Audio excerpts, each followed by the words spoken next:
Fact number 1, 2020 में हुई एक घटना ने ब्राजील के मरीन बायोलॉजिस्ट को हिलाकर रख दिया जब उन्हें ये पता चला कि ब्राजील के अमेज़न जंगल में अमेज़न रिवर के पास एक डेड बेबी व्हेल को डिस्कवर किया गया है। अमेज़न जंगल के बीचों बीच इस बेबी व्हेल का मिलना एक बहुत ही चौंका देने वाली घटना थी और आज तक किसी को भी ये नहीं पता कि ये बेबी व्हेल उस जंगल में कहां से और कैसे आई। कुछ लोगों के अकॉर्डिंग व्हेल का अमेज़न फॉरेस्ट में मिलने के पीछे ये दो थ्योरीज हो सकती है। सबसे पहली थ्योरी के अकॉर्डिंग कुछ लोग ये मानते हैं कि वो बेबी व्हेल समुद्र से अमेज़न रिवर के तेज बहाव की वजह से वहां तक पहुंची और दूसरी थ्योरी के अकॉर्डिंग कुछ लोगों का ये मानना है कि उस बेबी व्हेल की डेथ तो समुद्र के किनारे ही हो गई थी और कुछ लोग उस बेबी व्हेल को समुद्र के किनारे से उस जंगल तक लेकर आए। बट स्टिल आज तक इस व्हेल का अमेज़न फॉरेस्ट में पाया जाना एक मिस्ट्री है।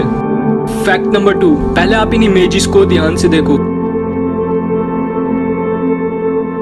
ये जितनी भी इमेजेस आपने अभी अपनी स्क्रीन पर देखी, इन सभी आर्ट वर्क के बारे में जानकर आपको बहुत ही हैरानी होगी क्योंकि ये सभी पेंटिंग किसी प्रोफेशनल पेंटर्स के द्वारा नहीं बल्कि ऐसे लोगों के द्वारा बनाई गई है जो मेंटली डिस्टर्ब्ड है और मेंटली अनस्टेबल है और डिप्रेशन को फेस कर रहे हैं। स्किज़ोफ्रेनिक्स ये एक सीरियस मेंटल डिसऑर्डर है और जो भी व्यक्ति इस मेंटल डिसऑर्डर से गुजर रहा होता है वो लाउड नॉइसेस और विस्पर्स को सुनने के साथ और रैंडम फेसेस को देखने का दावा करता है। स्किज़ोफ्रेनिक से गुजर रहे व्यक्ति के द्वारा बनाई गई ये पेंटिंग उनकी थेरेपी का ही एक पार्ट होता है जिसमें वो आर्ट वर्क की मदद से ये बताने की कोशिश करते हैं कि उनको इस मेंटल कंडीशन को फेस करते हुए एग्जैक्टली कैसा फील हो रहा है और इनकी फीलिंग बहुत ही हॉरेबल होती है जैसा कि आप इन पेंटिंग्स में देख सकते हो।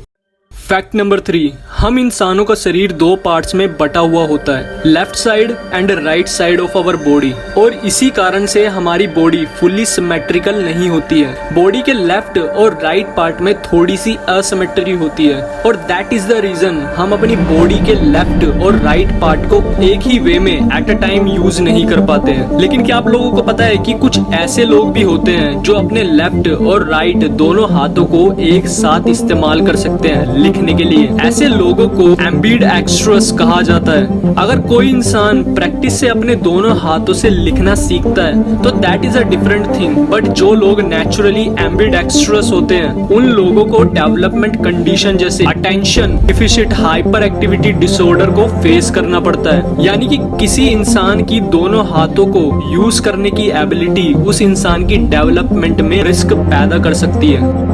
Fact number 4, cybernetic augmentation. Cybernetic science की एक ब्रांच है जो कि हमें मशीन्स और लिविंग थिंग्स में communications and automatic control system को समझने में हमारी मदद करती है। और साइबरनेटिक ऑगमेंटेशन का मतलब होता है communication and automatic control system में प्रोग्रेस। हाल ही में वैज्ञानिकों के द्वारा की गई एक रिसर्च में ये पता चला है कि इंसानी दिमाग एक एक्स्ट्रा बॉडी पार्ट को सपोर्ट कर सकता है। यानी कि हम इंसान अपने किसी भी एक हाथ में 4 उंगलियों और एक थंब के साथ में एक एक्स्ट्रा रोबोटिक थंब को भी यूज कर सकते हैं और हमारा ब्रेन फुल्ली कैपेबल होगा उस रोबोटिक थंब के फंक्शंस को सपोर्ट करने के लिए। यानी कि वो एक्स्ट्रा थंब हमारे ब्रेन से कम्युनिकेट कर पाएगा to perform the actions like other body parts. लेकिन वैज्ञानिकों का एक्स्ट्रा रोबोटिक थंब को यूज करने पर यह भी कहना है कि third thumb can change the way your hand is represented in your brain. Fact number 5, trust me, ये जो कार्स आप अपनी स्क्रीन पर देख रहे हो ना, ये सभी कार्स सेम साइज की हैं। यकीन नहीं हो रहा है ना? अब जरा इन पिक्चर्स को ध्यान से देखो। इस इमेज में ये जो 2 येलो लाइंस आप देख पा रहे हो ये दोनों भी सेम साइज की है, लेकिन ये भी आपको सेम साइज की नहीं लग रही होंगी। आप इन सेम साइज की लाइंस और कार्स को छोटा और बड़ा देख पा रहे हो। इसमें आपकी नहीं बल्कि आपके दिमाग की गलती है। एक्चुअली हमारा ब्रेन किसी भी ऑब्जेक्ट के साइज को उसके बैकग्राउंड के बेस पर जज करता है कि जिस ऑब्जेक्ट को आप देख रहे हो उसके पीछे क्या है। जैसा कि इस इमेज में, और इस लाइन के बैकग्राउंड को देखो, जिस लाइन का बैकग्राउंड छोटा है वो आपको बड़ी नजर आ रही है और जिस लाइन का बैकग्राउंड बड़ा है वो आपको छोटी नजर आ रही है। एक्चुअली ये एक ज्योमेट्रिकल ऑप्टिकल इल्यूजन है जिसे पोन्जो इल्यूजन के नाम से भी जाना जाता है और इस इल्यूजन को first time Italian psychologist Mario Ponzo ने सन 1911 में डेमोस्ट्रेट किया था।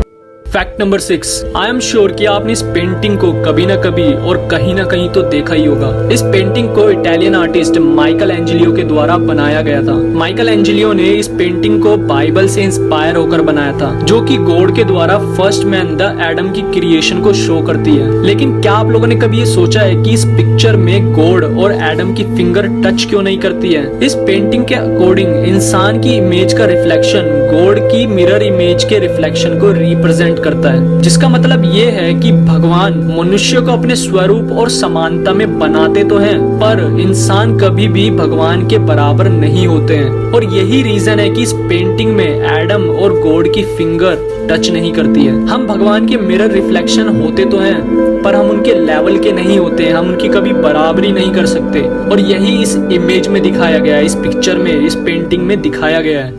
फैक्ट नंबर 7, क्या आप लोगों को पता है कि हमारा मूड और हमारा स्टेट ऑफ माइंड जो होता है ना, वो हमारे आसपास के इन्वायरमेंट पर भी डिपेंड करता है। और क्या आप लोग जानते हो कि इसी इन्वायरमेंट में मौजूदा कलर्स आपके माइंड की स्टेट और आपके मूड को कंप्लीटली चेंज कर सकते हैं। 1981 में एक एक्सपेरिमेंट किया गया था, जिसमें मैन और वुमेन दोनों को ही डिफरेंट कलर्स दिखाए गए और ये स्टडी किया गया कि डिफरेंट कलर्स को देखने पर हमारे बॉडी पार्ट्स जैसे ब्रेन और हार्ट रेट कैसे रिस्पॉन्स करते हैं और किस तरह से डिफरेंट कलर्स हमारे इमोशंस को अफेक्ट करते हैं। और आप लोगों को ये जानकर बहुत ही हैरानी होगी कि डिफरेंट कलर्स हम इंसानों के इमोशंस को कंप्लीटली चेंज कर सकते हैं, जिसका सबसे बड़ा प्रूफ है जापान रेलवे स्टेशन पर किया गया ये चेंज। जापान की रेलवे कंपनीज ने रेलवे स्टेशन पर लोगों के द्वारा किए जाने वाले सुसाइड रेट को कम करने के लिए रेलवे स्टेशन की लाइट्स को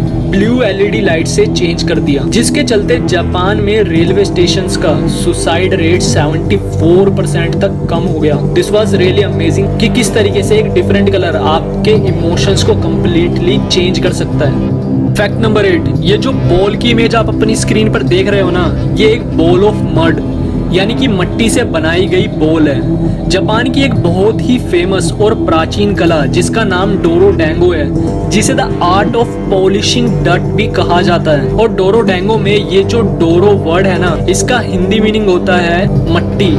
जापान की इस एशियंट आर्ट में मट्टी और पानी को हाथों से मिक्स कर कर उसे एक स्पेरिकल शेप दी जाती है और इस स्पेरिकल शेप को तब तक पॉलिश किया जाता है जब तक ये ऐसे चमकदार बॉल में ना बदल जाए। जापान का ये एशियंट आर्ट आपको देखने और सुनने में बहुत ही सिंपल लग रहा होगा, लेकिन मैं आपको बता दूं कि जापान में इस एशियंट आर्ट का बहुत ही डीप मीनिंग होता है, और वो ये है कि यूजलेस मटेरियल को एक वैल्यूएबल आर्ट वर्क में कन्वर्ट करना, जो कि बहुत ही सेटिस्फाइंग प्रोसेस होता है। फैक्ट नंबर 9, आप लोगों ने बुक्स की लाइब्रेरी के बारे में तो सुना ही होगा और देखा भी होगा, पर क्या आप लोगों ने कभी ह्यूमन लाइब्रेरी के बारे में सुना है? यानी कि एक ऐसी लाइब्रेरी जिसमें आपको आपके सवालों का जवाब किताबों से नहीं बल्कि human as a living book से मिलता है। द ह्यूमन लाइब्रेरी ये एक इंटरनेशनल ऑर्गेनाइजेशन है जो कि पहली बार सन 2000 में कोपेनहेगन डेनमार्क में स्टार्ट की गई थी, जिसका मेन मोटिवेशन ये था कि आपको उन लोगों से मिलकर अपने सवालों के जवाब ढूंढने में मदद करना जिनसे आप आमतौर पर नहीं मिल पाते हो। फैक्ट नंबर 10, हमारे अर्थ पर ऐसी बहुत सी कंट्रीज है जिन्होंने बच्चों के फेवर में बहुत ही स्ट्रिक्ट रूल्स बनाए हुए हैं। यहाँ तक कि बच्चों को डांटना और मारना ऐसी कंट्रीज में सीरियस चाइल्ड अब्यूज माना जाता है, और इन कंट्रीज की अथॉरिटी भी बच्चों और पेरेंट्स के बीच की इन सिचुएशंस को बहुत ही सीरियसली लेते हैं। और क्या आप लोग जानते हो कि आइसलैंड जैसी कंट्री में तो बच्चों को ये तक बोलना इलीगल है कि सो जा वरना ये वाला भूत आ जाएगा, या खाना खा ले वरना तुझे इस भूत को खिला देंगे। मतलब कि पेरेंट्स के द्वारा मारना तो दूर, आइसलैंड में बच्चों को स्कैरी स्टोरी सुनाना तक इलीगल माना जाता है। फैक्ट नंबर 11, एग्वानस ये एक रेप्टाइल है और इस रेप्टाइल का प्रीडिएटर यानी कि शिकारी शार्क्स होती हैं। यानी कि एग्वानस जब भी पानी में होते हैं तो इन्हें सबसे ज्यादा शार्क से खतरा होता है, क्योंकि शार्क्स एग्वानस की हार्ट बीट्स को 13 फीट दूर से भी सुन लेते हैं। और ये जो एग्वानस होते हैं ना, ये शार्क से बचने के लिए 45 मिनट से भी ज्यादा समय तक के लिए अपने हार्ट को रोक सकते हैं, सांसों को नहीं, अपने हार्ट को, वो भी 45 मिनट से ज्यादा। फैक्ट नंबर 12, क्या आप लोगों को पता है कि 90s से पहले प्रेगनेंसी टेस्ट करने के लिए प्रेगनेंसी किट्स नहीं हुआ करती थी, और 90s के टाइम पर अगर कोई भी वुमेन ये जानना चाहती हो कि वो प्रेग्नेंट है या नहीं, तो उस वुमेन का यूरिन एक एमेच्योर माउस में इंजेक्ट किया जाता था, जस्ट ये देखने के लिए कि वो लेडी प्रेग्नेंट है या नहीं। अगर आफ्टर द इंजेक्शन माउस में किसी भी तरह का रिएक्शन ऑब्जर्व किया जाता था, तो इसका मतलब ये होता था कि वो लेडी प्रेग्नेंट है। और अगर आफ्टर इंजेक्शन माउस में किसी भी तरह का रिएक्शन नहीं होता था, तो इसका मतलब ये होता था कि वो लेडी प्रेग्नेंट नहीं है। दिस इज़ हाउ कि 90s से पहले प्रेगनेंसी टेस्ट कैसे किए जाते थे।